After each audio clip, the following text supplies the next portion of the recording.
ஆன்மீக நண்பர்கள் அனைவருக்கும் அன்பு கலந்த வணக்கங்கள். இன்றைக்கி நாங்கள் ஆன்மீகம் சம்மந்தமான பதிவு தான். கதிர்காமம் சென்றாலும் பலருக்கு தெரியாத பச்சை மலையின் தெய்வீக ரகசியத்தை பற்றி பார்க்கலாமா வாங்க. இலங்கையின் புகழ்பெற்ற ஆன்மீக பூமியான கதிர்காமத்தில் அமைந்துள்ள 7 மலைகளில் முருகப்பெருமான் தவம் புரிந்த மற்றும் வள்ளிய கரம் பிடித்த வரலாற்று தொடர்புடைய முக்கிய மலையாக இந்த பச்சை மலை இருக்கிறது. இது சிங்களத்தில் பார்த்திங்கன்னா வெதிகிட்டி கந்தன்னு சொல்லுவார்கள். அதாவது பார்த்திங்கன்னா கதிர்காம திருத்தலத்தோடு பிணைந்துள்ள பச்சை மலையின் சுவாரஸ்யமான புராண ஆன்மீக வரலாறை பற்றி பார்க்கலாம் வாங்க.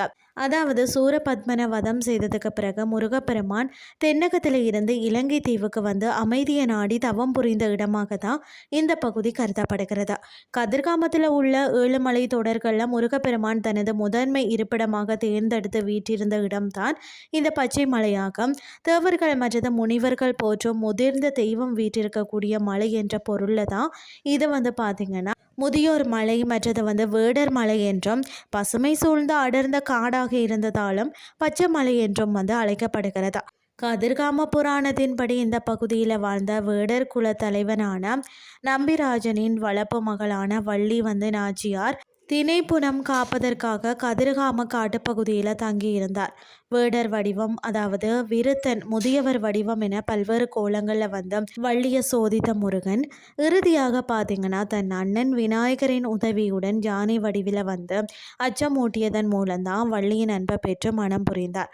இந்த தெய்வீக காதல் கதையின் பல லீலைகள் இந்த பச்சை மலையில் சுற்றியுள்ள காட்டுப்பகுதியிலேயே நிகழ்ந்துள்ளதாகவும் கூறப்படுகிறது.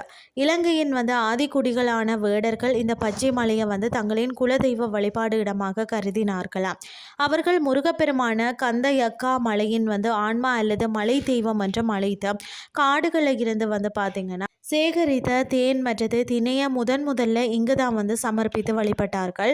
இன்று நாம் மாணிக்க கங்கையின் கரையில் பார்க்கும் பிரதான கதிர்காம முருகன் ஆலயம் உருவாகுவதற்கு முன்பே பச்சை மலையின் உச்சியில் தான் முருகனுக்கான ஆதி வழிபாடு நிலவியதாகவும் வரலாறு ஆய்வாளர்கள் சொல்கிறாங்க.